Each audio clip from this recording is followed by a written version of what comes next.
Ilang magsasaka at mangingisda iniinda pa rin ang mataas na presyo ng pataba at langis na dahilan ng kanilang pagkalugi. Tutukan sa report. Kabilang sa binigyang diin sa ikatlong State of the Nation Address ni Pangulong Ferdinand Marcos Jr. ang iba't ibang proyekto at programa sa sektor ng agrikultura. Kabilang dito ang pamamahagi ng makinarya, binhi, pataba, tulong pinansyal, pagsasaayos ng mga irigasyon para sa mga magsasaka at iba pa. Naibibigay naman daw ang pangangailangan ng mga magsasaka ayon sa ilang miyembro ng Farmers Association sa Mangaldan, Pangasinan. Malaking tulong daw ito para mabawasan ang gasto sa pagsasaka.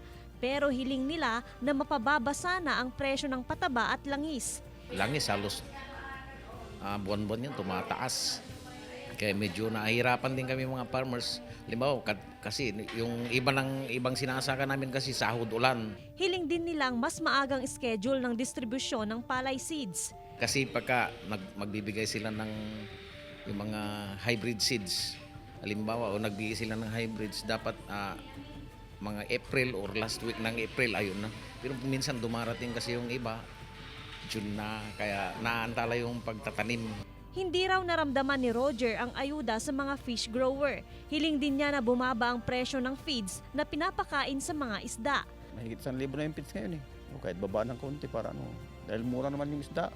Paliwanag ng Municipal Agriculture Office, napaka-importante ang pagbuo at pagsali sa mga grupo ng mga magsasaka para makatanggap ng mga tulong o ayuda mula sa gobyerno.